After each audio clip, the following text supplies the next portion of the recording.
அனைவருக்கும் இனிய மாலை வணக்கம். நம்ம ப்ரோலிட்டேட் பிரீடர்ஸ் குழு சார்பாக தொடர்ச்சியா சட்டம் சார்ந்த வகுப்புகள் காலை மாலை என்று நடத்திட்டு வரோம். அந்த வகையில நமக்கு இன்னைக்கு என்ன ஆக்ட் பார்க்க போறோம் அப்படின்னா, இந்த Tamil Nadu prohibition of ragging act 1997 யார் எடுத்து கொடுக்க வந்திருக்காங்க அப்படின்னு சொல்லி நம்ம பார்த்தோம்னா, K Jayakarthika madam, assistant public prosecutor, சென்னையில இருந்து. மேடத்தை பத்தி அறிமுகம் தேவையில்லை, ஏன்னா நம்மளோட யூடியூப் சேனல்ல பல முக்கிய தலைப்புகள்ல பல்வேறு சட்டங்களை வந்து நமக்காக எடுத்து கொடுத்துருக்காங்க.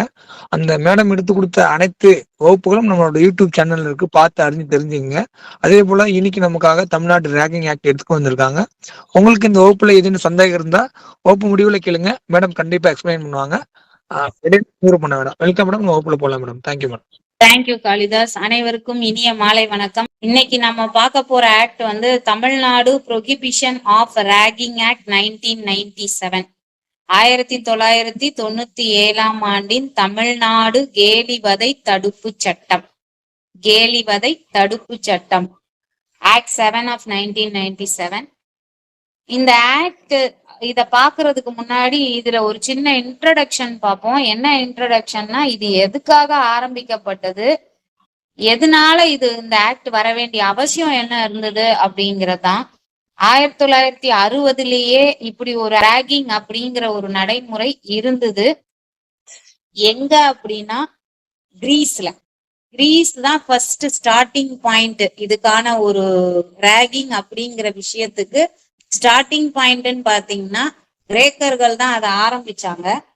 அது அப்படியே 1960 வந்து இந்தியாக்குள்ள வர ஆரம்பிச்சது. அது வந்து ஒரு வெல்கமிங் ஒரு விஷயமா, புதுசா வரவங்களை வந்து கொஞ்சம் அந்த இடத்துல அமைதிப்படுத்தணும், அவங்க பயத்தோட இருக்கிறத வந்து கட்டுப்படுத்தணுங்கிறதுக்காக ஜோவியலா நடந்த ஒரு சில விஷயங்கள். அது 1980 வந்து நிறைய பரவ ஆரம்பிச்சது. 1990s வந்து கட்டுக்கடங்காம ஒரு வைல்டு ஃபயர் மாதிரி, ஒரு காட்டு தீ மாதிரி பரவ ஆரம்பிச்சது. எங்க அப்படின்னா சவுத் இந்தியால தான் முதல்ல ஆரம்பிச்சது. சவுத் இந்தியால தான் முதல்ல ஆரம்பிச்சது. இந்த ராகிங் அப்படிங்கிற விஷயம் வந்து அதிகமா பாதிப்பு உண்டாக சவுத் இந்தியா தான். இதுல ஸ்டூடெண்ட்ஸினுடைய சூசைட் நிறைய ரெக்கார்ட் ஆக ஆரம்பிச்சது. நம்மளுடைய தமிழ்நாடு தான் வந்து முதல் மாநிலம். இந்த கேலிவதைய தடை செய்யறதுக்கு சட்டம் இயற்றிய மாநிலம், முதல் மாநிலம் எது அப்படின்னா நம்மளுடைய தமிழ்நாடு தான். எதுக்காக அவங்க எழுதுனாங்க அப்படின்னா 6/11/1996 இந்த நாள்ல நாவரசு, பொன் நாவரசு அப்படிங்கிற ஸ்டூடெண்ட், மெடிக்கல் ஸ்டூடெண்ட். அவர் யார் அப்படின்னா, அவருடைய ஃபாதர் வந்து former vice chancellor of Madras university. மெட்ராஸ் பல்கலைக்கழகத்தினுடைய அவர் வந்து வைஸ் சான்சலரா இருந்தார். அவங்க அப்பா வந்து ஃபார்மர் வைஸ் சான்சலரு. அவர் வந்து மெடிக்கல் யூனிவர்சிட்டியில படிக்கிறார். அண்ணாமலை யூனிவர்சிட்டியில மெடிக்கல் காலேஜ் இருக்கு, ராஜா முத்தையா மெடிக்கல் காலேஜ். அங்க வந்து மெடிக்கல் ஸ்டூடெண்டா சேர்ந்து படிக்கிறார் சிதம்பரத்துல. அவருடைய சீனியர் ஜான் டேவிட், அவர் வந்து அவருடைய ஷூவை வந்து நாக்கால நக்க சொல்லி நாவரசுவ கேட்டதுக்கு அவர் பண்ணல. இவர் அடிக்க போக யதார்த்தமா அது எப்படியோ ஒரு அவர் இறந்துட்டாரு. அதோடய விட்டுருக்கலாம். அவரை வந்து சின்ன சின்ன பீஸா வெட்டி பாடி பார்ட்ஸ வந்து தமிழ்நாட்டுல பல இடத்துல அவர் வந்து தூக்கி எறிஞ்சார். 1998 ஹைகோர்ட் வந்து அக்யூட்டல் பண்ணுச்சு ஜான் டேவிட. டபுள் லைஃப் கொடுத்தாங்க. ட்ரையல் கோர்ட் டபுள் லைஃப் கொடுத்தாங்க. ஹைகோர்ட் பட் அக்யூட்டல் பண்ணாங்க. சுப்ரீம் கோர்ட் வந்து ட்ரையல் கோர்ட் கொடுத்த கன்விக்ஷனை வந்து கன்ஃபார்ம் பண்ணாங்க இந்த கேஸ்ல. இந்த 96க்கு அப்புறமா அதே ஒரு வருஷத்துல, அதாவது 1912-1996 97ல இந்த ஆக்ட் வருது. பட் ஃபோர்ஸுக்கு வந்ததா எடுக்க வேண்டியது பேக்ல போகும். 1912-1996 இந்த சட்டத்தினுடைய வருஷம் வந்து 1997. பட் அது வந்து நடைமுறைக்கு வந்த நாளா எடுத்துக்க வேண்டியது deemed to have come in to force வந்து 19/11/1996. 19/12/1996. இதுல 9 பிரிவுகள், 9 செக்ஷன்ஸ் அண்ட் 7 ரூல்ஸோட வந்தது இந்த சட்டம். 9 பிரிவுகள் மற்றும் 7 விதிகளுடன் வந்தது. இந்த ஆக்டினுடைய பர்பஸ் என்ன, நோக்கம் என்ன அப்படின்னு பாத்தீங்கன்னா, எஜுகேஷனல் இன்ஸ்டிடியூஷன்ஸ்ல தமிழ்நாடு மாநிலத்துல உள்ள கல்வி நிறுவனங்கள்ல வந்து கேலி வதை செய்தலை தடுப்பதற்கான ஒரு சட்டமா உருவாக்கப்பட்டுச்சு. ஷார்ட் டைட்டில் செக்ஷன் 1 வேண்டாம். செக்ஷன் 2 பொறுத்த வரைக்கும் ராகிங் அப்படின்னா அதனுடைய டெஃபனிஷன் என்ன, அதனுடைய பொருள் வரையறை என்ன, அதை நம்ம வந்து எப்படி பார்க்கலாம் அப்படின்னா, கல்வி நிலையம் எதிலும் அவங்க சொல்றாங்க எந்த கல்வி நிலையத்திலையும் வந்து கேலி வதை நடக்கக்கூடாது, அதை தடுக்கணும், அதனுடைய நோக்கம்தான் இந்த சட்டம் உருவாக்கப்பட்டதற்கான நோக்கம்னு சொல்லிட்டாங்க. அப்போ அதனுடைய டெஃபனிஷன் அது தொடர்பா தானே இருக்கும். சோ அவங்க என்ன சொல்றாங்க, கல்வி நிலையம் எதிலும் மாணவருக்கு எதிராக இரைச்சல் கூடிய ஒழுங்குமுறையற்ற நடத்தை, நாய்ஸி ட்ரீட்மெண்ட், அதாவது அவங்கள வந்து ரொம்ப சத்தம் போட்டு அவங்கள பரிகாசம் செய்யறது, இந்த மாதிரி இரைச்சல் கூடிய ஒழுங்குமுறையற்ற நடத்தையை வெளிப்படுத்துவது first. Display of noisy disorderly conduct, ஒழுங்குமுறையற்ற நடத்தையை வெளிப்படுத்துவது. ரெண்டாவது என்னன்னா, உடல் அளவுல அல்லது மன அளவுல கேட்டு உருவாக்குறது, உடல் அளவில் அல்லது மன அளவில் கேட்டினை உருவாக்குவது, பீதியை உருவாக்குவது, பயத்தினை உருவாக்குவது, அவமானத்தை அல்லது சங்கடத்தை உருவாக்குவது அல்லது பெரும்பாலும் உருவாக்கக்கூடியது. 5 விஷயம் சொல்றாங்க.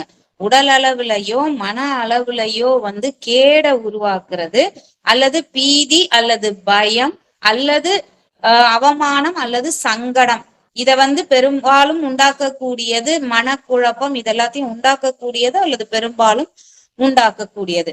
சோ இதுதான் சொல்றாங்க, இது பொருள்படும்னு சொல்றாங்க. இதுல வேற என்ன உள்ளடங்கும் அப்படின்னா, அவங்கள வந்து எரிச்சல் ஊட்ட வகையில செயல் குறும்பு அல்லது சிறு குறும்பு அவங்கள செஞ்சு அவங்கள எப்ப பார்த்தாலும் ஒரு வெறுப்பேற்றக்கூடிய ஒரு வேலையை செய்தாலோ, அல்லது அந்த மாணவர் வந்து சாதாரணமா அந்த வேலையை செய்ய மாட்டார் அப்படின்னு சொல்லக்கூடிய வேலைகளை செய்ய வைக்கிறது. இப்போ நாக்கால ஷூவத்தோட அப்படின்னு சொன்னாங்க இல்லையா, அந்த மாதிரியான வேலைகள் சாதாரணமா அவர் செய்ய போறது கிடையாது, அப்படியான வேலைகளை வந்து செய்ய சொல்றது. அப்படி செஞ்சா அது ராகிங் அப்படின்னு சொல்லிட்டாங்க. சோ நம்ம எத்தனை பார்த்தோம், ஃபர்ஸ்ட் வந்து நாய்ஸி டிசார்டர்லி கான்டக்ட், இரைச்சல் ஏற்படுத்தக்கூடிய வகையில செய்யறது. உடல் அளவுலயோ மனதளவுலயோ வந்து பயம், பீதி, சங்கடம், அவமானம், மிகை குழப்பம், இந்த மாதிரி கேடு, இதெல்லாம் பண்றது. சோ இது எல்லாம் எது உள்ளடக்கும் அப்படின்னா, சிறு குறும்பு செயற்குறும்பு செய்து அந்த மாணவரை வெறுப்பேற்றுவது, அல்லது வந்து அவர் சாதாரண நிலையில் செய்ய விரும்பாத செயலை செய்ய சொல்வது. இதுதான் வந்து ராகிங் அப்படின்னு சொல்றாங்க. செக்ஷன் 3 பொறுத்த வரைக்கும் ப்ரோஹிபிஷன் ஆஃப் ராகிங், கேலி வதை செய்தலை தடை செய்தல்.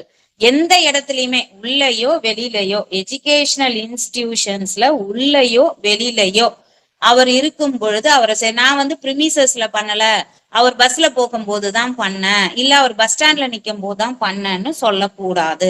அந்த மாணவர் அந்த எஜுகேஷனல் இன்ஸ்டிடியூஷனை சேர்றாரு, இவங்க அதுலயே சீனியரா இருக்கும் பொழுது இப்படிப்பட்ட வேலைகளை செய்யக்கூடாது. Within or without any educational institution. அடுத்து பிரிவு 4 வந்து அதற்கான பெனாலிட்டி, தண்டனை. கேலிவதை செய்வதற்கான தண்டனை நேரடியாகவோ அல்லது மறைமுகமாகவோ, டைரக்ட்லி ஆர் இன்டைரக்ட்லி கமிட்ஸ், அதை செய்யறாரு, அதுல பங்கெடுத்துக்கிறாரு, அல்லது அதுக்கு உடந்தையா இருக்கிறாரு, அல்லது அதை பரப்புறாரு. சோ 4 விஷயம் சொல்றாங்க. ஃபர்ஸ்ட் என்ன சொல்றாரு, கமிட்ஸ் செய்யறாரு, பார்ட்டிசிபேட் அதுல பங்கெடுத்துக்கிறாரு, அபேட்ஸ் உதவுறாரு, அல்லது ப்ரோபகேட்ஸ் பகிர்றார், அதை வந்து பரப்புகிறார். So propagates ragging. Within or without educational institution தான், உள்ள இருந்துட்டு உள்ள இல்லாம, எஜுகேஷனல் இன்ஸ்டிடியூஷனுக்கு உள்ள இருந்துதான் பண்ணணும்னு இல்ல, வெளியில இருந்து பண்ணாலும் இது செல்லுபடி ஆகும், அட்ராக்ட் ஆகும். இதுக்கு பனிஷ்மெண்ட் என்னன்னா, imprisonment which may extend to 2 years, 2 ஆண்டுகள் வரை நீட்டிக்கக்கூடிய சிறை தண்டனை மற்றும் அபராதம் 10,000 ரூபாய். அபராதம் 10,000 ரூபாய், 10,000 வரை நீட்டிக்கக்கூடிய அபராதம். அடுத்து செக்ஷன் 4 தான் அதுக்கான பெனாலிட்டி. நம்மளுக்கு செக்ஷன் 4 இன்னத்துக்குமான பெனால்ட்டியும் இருக்கு. எந்த ஆக்ட்ல செக்ஷன் 4 பனிஷ்மெண்ட், இது கூட நம்ம சொல்லிடுவோம். செக்ஷன் 4 இன்னொரு ஆக்ட்லயும் பனிஷ்மெண்ட்டை பத்தி பேசும். இதே மாதிரி அதுவும் மைனர் ஆக்ட் தான், அதுவும் தமிழ்நாடு ஆக்ட் தான். Woman harassment act ma'am. அத ஃபுல்லா சொல்லுங்க madam. Act Tamil Nadu Prohibition of Harassment of Infants. Yes. Tamil Nadu prohibition of harassment of women act. அடுத்து இப்படி ஞாபகம் வச்சுக்கோங்க. அடுத்து செக்ஷன் 5. செக்ஷன் 5 வந்து டிஸ்மிசல் ஆஃப் ஸ்டூடெண்ட், மாணவரை கல்வி நிறுவனத்திலிருந்து நீக்குதல். இதுல அவர் வந்து கன்விக்ட் ஆயிட்டாருன்னா நல்லா ஞாபகம் வச்சுக்கோங்க. ஒன் வேர்ட்ல கேட்பாங்க, அவர் மேல குற்றம் சாட்டப்பட்டாலே அவர் வந்து டிஸ்மிசல் பண்ணப்படுவாரானா? இல்ல, கன்விக்ஷன் ஆனா மட்டும்தான். செக்ஷன் 4 கீழே அவர் கன்விக்ஷன் ஆனார் அப்படின்னா ஷால் மேண்டேட்ரியா அவரை வந்து எஜுகேஷனல் இன்ஸ்டிடியூஷன்ல இருந்து டிஸ்மிஸ் பண்ணிடணும். கன்விக்ஷன் ஆனா மட்டும்தான். கன்விக்டட் அண்டர் செக்ஷன் 4னா மட்டும்தான் அவர் வேற எந்த எஜுகேஷனல் இன்ஸ்டிடியூஷன்லயும் அட்மிட் செய்யப்பட மாட்டார், சேர்த்து கொள்ளப்பட மாட்டார். Shawl not be admitted. So அதுவும் மேண்டேட்ரி தான். சோ அவரு பிரிவு 4 கீழே தண்டனை குற்றவாளியாக ஆக்கப்பட்டார், தண்டனை பெற்றிருக்கிறார்னா அவரை நேரடியா எஜுகேஷனல் இன்ஸ்டிடியூஷன்ல இருந்து டிஸ்மிஸ் பண்ணிடுவாங்க. அடுத்து section 6, suspension of a student, தற்காலிகமாக நீக்கி வைத்தல். மாணவரை தற்காலிகமா நீக்கி வைக்கிறது எப்போ அப்படின்னா, ஒரு ஸ்டூடெண்ட் வந்து கம்ப்ளைண்ட் பண்றாரு, head of the educational institution கிட்ட வந்து இவர் வந்து என்ன ரேகிங் பண்றாருன்னு ஒரு கம்ப்ளைண்ட் கொடுக்குறாரு. ஹெட் ஆஃப் த எஜுகேஷனல் இன்ஸ்டிடியூஷனா இருக்கட்டும் அல்லது அந்த மேனேஜ்மெண்ட்டுக்கு யார் இன்சார்ஜோ அவர்கிட்டயா இருக்கட்டும், ஒரு கம்ப்ளைண்ட் வருது அப்படின்னா உடனே அதை வந்து இம்மீடியட்டா அந்த நிறுவனம் வந்து இன்கொயரி பண்ணணும், விசாரிச்சு ஒருவேளை அவர் கொடுத்த கம்ப்ளைண்ட் வந்து உண்மையானது அப்படின்னு தெரிஞ்சா அதுல ஈடுபட்ட அந்த ஸ்டூடெண்ட்டை உடனே சஸ்பெண்ட் பண்ணிடணும், தற்காலிகமா நீக்கி வச்சிடணும். இந்த செக்ஷனை பார்க்கும் பொழுது நம்ம வந்து ரூல் 3 and 4ஐயும் சேர்த்து பார்க்கணும். Rule 3 and 4. ரூல் 3 என்ன சொல்லும் அப்படின்னா, கம்ப்ளைண்ட் கொடுக்குறீங்க ரைட்டு, அந்த கம்ப்ளைண்ட் எப்படிப்பட்ட கம்ப்ளைண்டா இருக்கணும், எழுத்து மூலமா கொடுக்கணுமா இல்ல வாய்மொழியா கொடுக்கணுமா, எப்படி கொடுக்கணும் அப்படின்னா mode of giving complaint. Rule 3 and 4 section 6 பார்க்கும் போதே பாத்துறணும். ரூல் 3 என்னது, மோட் ஆஃப் கிவிங் கம்ப்ளைண்ட் எப்படி கொடுக்கணும் அப்படின்னா ரிட்டன் கம்ப்ளைண்டா இருக்கணும். மேனேஜ்மெண்ட் கிட்ட ரிட்டனா எழுத்து மூலியமா கொடுக்கணும். எப்போக்குள்ள கொடுக்கணும் அப்படின்னா அந்த ரேகிங் நடந்ததா சொல்லப்படுற தேதியில இருந்து 3 நாளைக்குள்ள கொடுக்கணும். 3 days, within 3 days from the date of occurrence of ragging. அந்த ரேகிங் நடந்ததா சொல்லப்படுற தேதியிலிருந்து 3 நாளைக்குள்ள வந்து எழுத்து மூலமான ஒரு புகாரை அந்த ஸ்டூடெண்ட் வந்து மேனேஜ்மெண்ட் ஹெட் கிட்டயோ அல்லது இன்சார்ஜ் கிட்டயோ கொடுக்கணும். அதுக்கப்புறம் ரூல் 4ல என்ன சொல்றாங்க அப்படின்னா, ஒரு procedure of receipt of complaint. அந்த கம்ப்ளைண்ட்டை ரிசீவ் பண்ணிட்டீங்க, அதுக்கப்புறம் அதனுடைய நடைமுறை என்னன்னு சொல்றதுதான் ரூல் 4. அதுல என்ன சொல்லுவாங்க அப்படின்னா, ஒரு ரிட்டன் கம்ப்ளைண்ட் ஸ்டூடெண்ட் கொடுத்துட்டாரு, அந்த சம்பவம் நடந்த தேதியில இருந்து 3 நாளைக்குள்ள கொடுத்துட்டாரு அப்படின்றப்ப மேனேஜ்மெண்ட் என்ன பண்ணும், இம்மீடியட்டா அந்த கம்ப்ளைண்ட்டை என்கொயரி பண்ணுவாங்க. அந்த என்கொயரி எத்தனை மணி நேரத்துக்குள்ள பண்ணணும்னா 72 மணி நேரத்துக்குள்ள பண்ணணும்.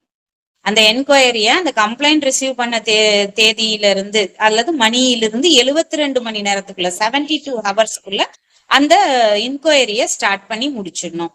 அப்படி கமிட் பண்ணும் பொழுது, அந்த என்கொயரி கமிட் பண்ணும் பொழுது அந்த ஸ்டூடெண்ட் வந்து ரேகிங் பண்ணி இருக்கிறாரு அப்படின்னு அந்த மேனேஜ்மெண்ட்டுக்கு தெரிய வந்ததுன்னா, அப்படி தெரிய வந்த அந்த ஃபைனாலிட்டி அடைஞ்ச நேரத்துல இருந்து 24 மணி நேரத்துக்குள்ள ஒரு ரிட்டன் கம்ப்ளைண்ட்டை நியரஸ்ட் போலீஸ் ஸ்டேஷனுக்கு அனுப்பிடு. 24 மணி நேரத்துக்குள்ள ஃபைனாலிட்டி அடைஞ்ச பிறகு இந்த ஸ்டூடெண்ட் வந்து ரேகிங் பண்ணி இருக்கிறாருன்னு ஃபைனாலிட்டி ஆன உடனேயே 24 மணி நேரத்துக்குள்ள, அப்படி ஃபைனல் டெசிஷன் எடுத்த நிமிடத்திலிருந்து 24 மணி நேரத்துக்குள்ள ஒரு ரிட்டன் கம்ப்ளைண்ட்டை போலீஸ் ஸ்டேஷன்ல கொடுத்துடணும். நரேட்டிங் ஃபுல் டீடைல்ஸ், என்ன நடந்ததோ அதெல்லாம் ஃபுல் ஹிஸ்டரியோட நரேட் பண்ணி போலீஸ் ஸ்டேஷனுக்கு ஒரு கம்ப்ளைண்ட்டை கொடுத்துடணும். அந்த கம்ப்ளைண்ட்டை ரிசீவ் பண்ணதுக்கு அப்புறம் அதுல நடந்த ரேகிங்கை பொறுத்து எஃப்ஐஆர் பதிவு பண்ணி போலீஸ் ப்ரொசீட் பண்ணுவாங்க. இதான் ரூல் 3 and 4ல சொல்லி இருக்கிறது.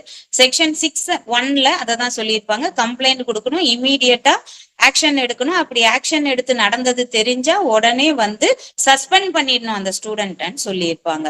அடுத்து இதுல ஹெட் ஆஃப் த இன்ஸ்டிடியூஷனோ அல்லது ரெஸ்பான்சிபிள் பர்சனோ அவருடைய முடிவுகள் தான் ஃபைனல், அவங்களுடைய டெசிஷன் தான் ஃபைனல்னு சொல்லிடுறாங்க 6(2)ல. அடுத்து செக்ஷன் 7 டீம்டு அபேட்மெண்ட், உடந்தையென கொல்லப்படுதல். ஒருவேளை அந்த இன்சார்ஜோ அல்லது வந்து ஹெட் ஆஃப் த இன்ஸ்டிடியூஷனோ அல்லது வேற ஏதாவது ஒரு பர்சனோ வந்து கம்ப்ளைண்ட் கொடுத்த பிறகு ஆக்ஷன் எடுக்க மறுக்கிறார் அப்படிங்கிறப்ப அவர் வந்து அந்த குற்றத்திற்கு உடந்தையாக இருந்தார்னு கொல்லப்படுதல் வேண்டும் அப்படின்னு சொல்றாங்க. அவருக்கு என்ன பனிஷ்மெண்ட், சேம் செக்ஷன் 4. செக்ஷன் 4ல சொல்லப்பட்ட அதே பனிஷ்மெண்ட் தான் அவருக்கும் கொடுக்கப்படும். 8 and 9 வந்து பவர் டு மேக் ரூல்ஸ், 9 வந்து ரிப்பீல் அண்ட் சேவிங்ஸ். அதை எதை ரிப்பீல் பண்ணுதுன்னா ஆர்டினன்ஸ், அவசர சட்டமா கொண்டு வரப்பட்ட தமிழ்நாடு ராகிங் ஆர்டினன்ஸ் தான் அது வந்து ரிப்பீல் பண்ணுது, நீக்கரவு. சரிங்களா? இதுல வந்து கேஸ்லா ரொம்ப முக்கியமான ஒரு கேஸ்லா தான் இதுல இப்ப வரைக்கும் சொல்லப்படுற ஒரு கேஸ்லா. அது என்ன அப்படின்னா கேரளா, எழுதிக்கோங்க, சுப்ரீம் கோர்ட்டினுடைய decision, university of Kerala versus council,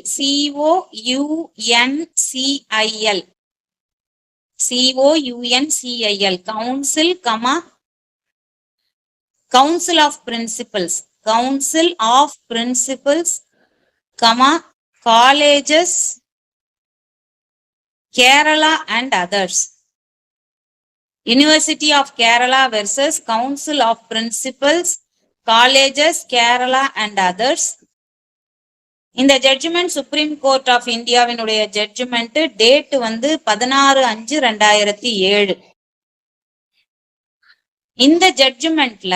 இந்த ஜட்ஜ்மெண்ட் பெண்டிங் இருக்கும் பொழுதே சுப்ரீம் கோர்ட் வந்து ஒரு கமிட்டிய ஃபார்ம் பண்றாங்க. அந்த கமிட்டியின் பெயர் Raghavan committee.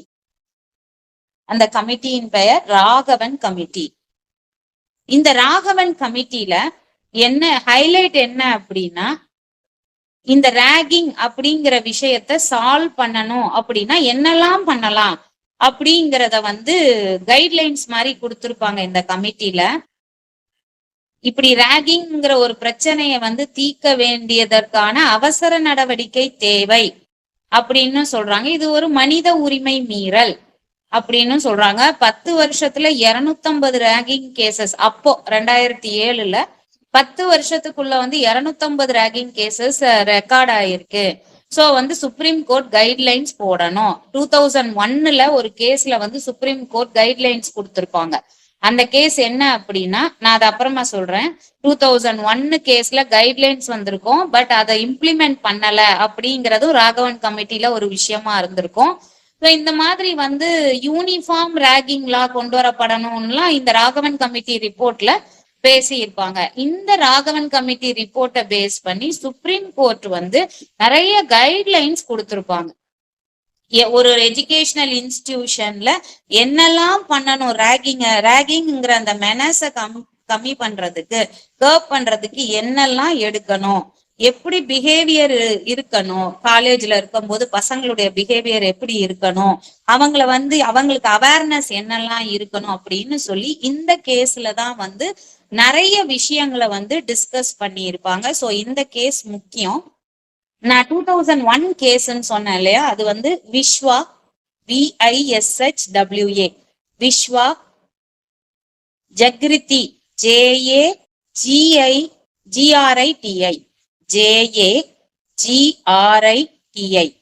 Vishwa Jagriti mission, MISSION, Vishwa Jagriti mission versus central government, AIR 2001. இதுல வந்து சில பிராக்டிக்கல் மெஷர்ஸ சொல்லியிருப்பாங்க சுப்ரீம் கோர்ட். இதுல சொல்லப்பட்ட விஷயங்களை வந்து ஃபாலோ பண்ணல அப்படின்னு ராகவன் கமிட்டியில கொடுத்திருப்பாங்க. சோ இதுல வந்து UGC, பல்கலைக்கழக மானிய குழு, யூனிவர்சிட்டி கிராண்ட்ஸ் கமிஷன் வந்து எல்லா எஜுகேஷனல் இன்ஸ்டிடியூஷன்ஸும் இதை ஃபாலோ பண்ணணும் அப்படின்னு சொல்லி ஒரு சர்க்குலரை அனுப்பி இருப்பாங்க. அந்த சர்க்குலர்ல என்ன சொல்லி இருப்பாங்க அப்படின்னா, ராகிங் பண்றாங்கன்றது தெரிஞ்சா அவங்களுக்கான பனிஷ்மெண்ட் வந்து அவங்களுடைய அட்மிஷனை கேன்சல் பண்ணணும், அவங்க கிளாஸஸ் அட்டென்ட் பண்றதுல இருந்து அவங்கள நீக்கி வைக்கணும், அவங்களுக்கான ஸ்காலர்ஷிப்புகளை நிறுத்தி வைக்கணும், அவங்களுக்கான அதர் பெனிஃபிட்ஸையும் நிறுத்தி வைக்கணும், அவங்க வந்து டெஸ்ட் எக்ஸாம்க்கு அப்பியர் ஆகுறதுல இருந்து நீக்கரவு தள்ளி வைக்கணும், அவங்களோட ரிசல்ட்டை வித்ஹோல்டு பண்ணணும், அவங்கள சஸ்பெண்ட் பண்ணணும், ஹாஸ்டல்ல இருந்து தூக்கி வெளியில எறியணும், ஃபைன் 25,000 ரூபாய் போடணும். இந்த மாதிரி UGC வந்து நிறைய சர்க்குலர் எல்லா எஜுகேஷனல் இன்ஸ்டிடியூஷனுக்கும் அனுப்புனாங்க. இதுல ஆன்டி ராகிங் ஹெல்ப்லைன் நம்பர்னே ஒண்ணு உருவாக்கி வச்சிருந்தாங்க. ஆன்டி ராகிங் ஹெல்ப்லைன் நம்பர் நிறைய கேசஸ் நிறைய சூசைடு இதெல்லாம் நடந்தது ரேகிங் அப்படிங்கிற ஒரு விஷயத்துக்கு. இப்போ லேட்டஸ்டா 2024ல இந்த ஜட்ஜ்மெண்ட் வரும்போது 8/1/2025 8/1/2025 2024ல பதிவு செய்யப்பட்ட ஒரு வழக்கு. இது எந்த ஹைகோர்ட்னா ஒரிசா ஹைகோர்ட். ஒரிசா ஹைகோர்ட் வந்து இப்ப லேட்டஸ்டா ஒரு லா ஸ்டூடெண்ட் வந்து ரேகிங் பண்ணாரு அப்படிங்கிற கேஸ்ல அந்த விக்டிமினுடைய அப்பாவும் அக்யூஸ்டும் வந்து காம்ப்ரமைஸ் ஆகுறாங்க. காம்ப்ரமைஸ் ஆயிட்டு மேல குவாஷுக்கு வராங்க. காம்ப்ரமைஸ் குவாஷ்ன்னு சொல்லிட்டு குவாஷ் போட்டு அந்த எஃப்ஐஆரை குவாஷ் பண்றதுக்காக வராங்க.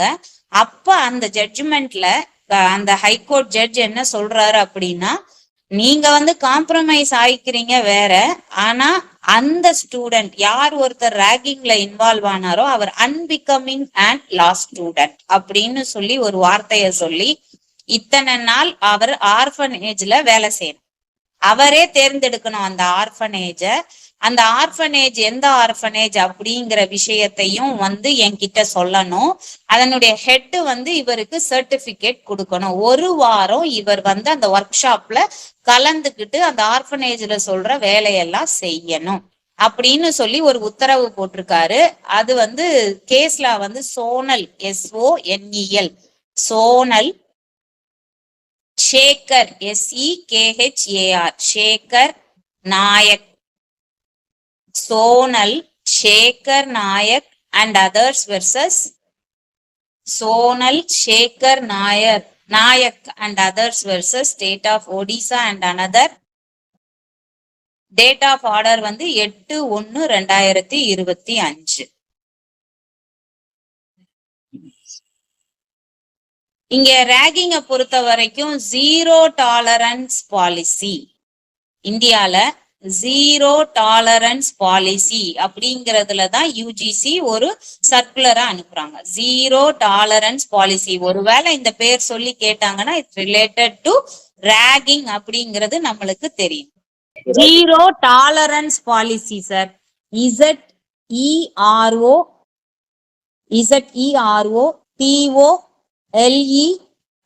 TOLERANCE. Zero tolerance policy in India. Thank you, Lord. Thank you. Yes, sir. அந்த ஸ்டேட் ஆஃப் கேரளா அந்த கேஸ்ல மட்டும் ஒரு ரிப்பீட் பண்ணுங்க மேம். சோனல் SONEL கேரளாங்களா? One Yes, minute. ma'am. Yes, ma'am. University of Kerala versus